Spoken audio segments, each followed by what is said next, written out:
दोस्तों ये वीडियो उन मेरे भाइयों के लिए है जो अभी पढ़ाई कर रहे हैं और पुलिस बनने का सपना देख रहे हैं। तो दोस्तों आपको अगर पुलिस बनना है तो आपको दो तीन चीज़ों का ध्यान रखना है।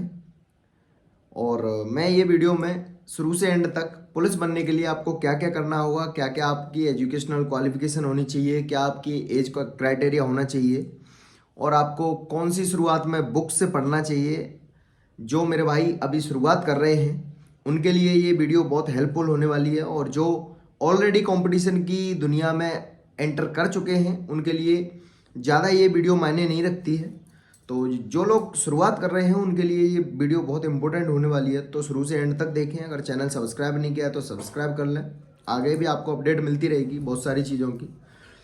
तो पुलिस में भर्ती होने के लिए सबसे पहले आपका ज़रूरी है आपका 18 साल का पूरा होना। मतलब आपकी जो एज क्राइटेरिया है वो है 18 ईयर्स। अगर आप 18 साल से ऊपर हैं तो आप पुलिस वैकेंसी के लिए आप आवेदन कर सकते हैं। अन्यथा आप अगर 18 साल से कम हैं तो आप पुलिस के लिए एलिजिबल नहीं हो, आप फिल नहीं कर सकते हो कोई भी पुलिस वैकेंसी का फॉर्म। ठीक है। दूसरी चीज़ रहती है एजुकेशनल क्वालिफिकेशन। एजुकेशनल क्वालिफिकेशन हर स्टेट की अलग अलग रहती है। जैसे मध्य प्रदेश की बात करूं तो यहाँ 10th क्वालिफाई मांगते हैं। 10th अगर आपने कर ली है और आप 18 साल से ऊपर हैं तो आप पुलिस के लिए फॉर्म फिल कर सकते हैं और आप एलिजिबल हो पुलिस की भर्ती प्रक्रिया के लिए। और अगर यूपी की मैं बात करूं तो यूपी में 12th होना चाहिए, आपका 12th कंप्लीट होना चाहिए।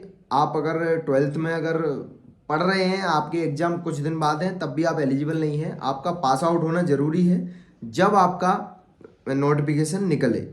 जिस डेट को आपका नोटिफिकेशन निकल रहा है उसकी लास्ट डेट तक आपका रिजल्ट आपके हाथ में होना चाहिए। ये एजुकेशनल क्वालिफिकेशन है उत्तर प्रदेश के लिए, और यही है राजस्थान पुलिस के लिए, और यही है दिल्ली पुलिस के लिए। और छत्तीसगढ़ पुलिस के लिए मैं बता दूं सेम मध्य प्रदेश जैसा सिस्टम है छत्तीसगढ़ पुलिस में। और अदर स्टेट की डिफरेंट एजुकेशनल क्वालिफिकेशन रहती है, लेकिन एज क्राइटेरिया हर पुलिस का सेम है। वो आपका 18 साल है और 18 साल आपका रहना चाहिए। हर प्रदेश का जो मैक्सिमम एज क्राइटेरिया है वो भी अलग अलग रहता है। जैसे कि मध्य प्रदेश में अलग है, यूपी में अलग है और दिल्ली में अलग है। और कैटेगरी वाइज भी एज रिलैक्सेशन हर स्टेट का अलग है। ठीक है। तो ये तो बात हो गई एज क्राइटेरिया और आपकी क्वालिफिकेशन की। दूसरी बात यहाँ पर आती है कि आप अगर अभी शुरुआत कर रहे हैं, आपने अभी 12th करी है, एकेडमिक आपकी अभी कंप्लीट हुई है, आपको कंपटीशन की दुनिया में कदम रखना है। तो सबसे पहले आपको मैथ, रीजनिंग और जीके, ये तीन चीज़ों पे आपको फोकस करना होगा। यही तीन चीज़ें हैं जो आपको किसी भी पुलिस डिपार्टमेंट में सिलेक्शन दिला सकती हैं, किसी भी स्टेट पुलिस में आपको सिलेक्शन दिला सकती हैं। ठीक है। और मेन चीज़ है आपकी मैथ और रीजनिंग, आपको इतना स्ट्रॉन्ग कर लेना है कि आप किसी भी स्टेट का अगर पुलिस का एग्ज़ाम दो तो आप क्वालिफाई कर जाओ। क्योंकि पुलिस का कोई भी स्टेट का एग्ज़ाम हो, किसी भी स्टेट में आप एग्ज़ाम देख लेना, पुराने ईयर्स के एग्ज़ाम उठा के देख लेना या सिलेबस चेक कर लेना, मैथ और रीजनिंग का वेटेज हर एग्ज़ाम में ज़्यादा होता है। मेन पुलिस के एग्ज़ाम की बात कर रहा हूँ मैं। ठीक है। और फिर स्टेट वाइज उसकी जीके अलग पढ़नी पड़ती है, और अपनी जो भूगोल, हिस्ट्री और सिविक्स और तुम्हारी जो भी जीके के अंदर आते हैं, करंट अफेयर्स, स्टैटिक जीके, वो आपको अलग से पढ़नी होती है। तो ये तीन चीज़ें हैं आपको मेनली फोकस करना है। जैसा कि यूपी में हिंदी आती है, मध्य प्रदेश में हिंदी नहीं आती है, और राजस्थान में राजस्थान जीके का वेटेज ज़्यादा होता है, बाकी मैथ रीजनिंग का कम होता है। और अगर दिल्ली पुलिस की बात की जाए तो वहाँ रीजनिंग का वेटेज ज़्यादा होता है, मैथ का कम होता है, और मैथ रीजनिंग के इक्वल आपको वहाँ जीके और उसका मिलेगा साइंस का। तो हर स्टेट का सिलेबस अलग अलग होता है, लेकिन मैथ रीजनिंग का आपको वेटेज 40% तो मिलना ही मिलना है। 40 से ऊपर ही आपको किसी भी स्टेट का एग्जाम आप उठा कर देख लो, वहाँ आपको मिलेगा। तो मैथ के लिए मैं आपको बुक बता देता हूँ। अगर आप शुरुआत कर रहे हैं तो RS अग्रवाल की बुक लीजिए, और रीजनिंग के लिए कोई भी ले लीजिए, या S चांद की ले लीजिए, या RS अग्रवाल की कोई भी आप बुक ले सकते हैं रीजनिंग के लिए भी। और जीके के लिए आप सार संग्रह ले सकते हैं, या फिर लूसेंट आप ले सकते हैं। लूसेंट आप एक बार पहले पढ़ लीजिए।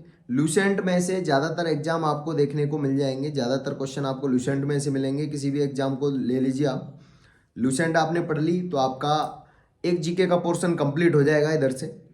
और मैथ के लिए मैंने बता दी, रीजनिंग के लिए मैंने बता दिया। और अगर आप यूपी पुलिस के लिए तैयारी कर रहे हैं तो आप हिंदी के लिए कोई एक अलग किताब ले लीजिए, हिंदी भी आपको पढ़ना जरूरी है उत्तर प्रदेश के लिए, ठीक है।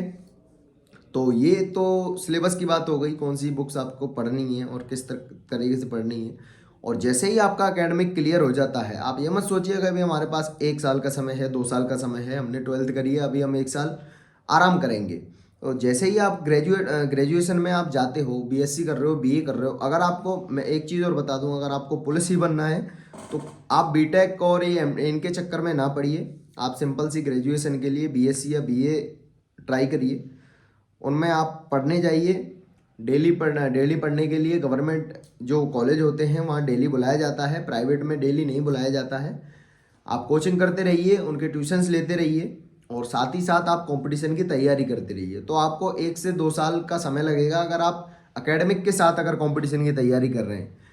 नहीं तो अगर आप चाहते हो कि हमें जल्दी से जल्दी नौकरी चाहिए तो आप थोड़ा सा एकेडमिक को बाद में ध्यान दीजिए। पहले आप 6 महीने लगातार इसकी तैयारी कर लीजिए। 6 महीने से ज़्यादा सिलेबस नहीं है आपका जो कांस्टेबल लेवल का है, तो आप 6 महीने में एक बार अपना सिलेबस पूरा कर लेंगे।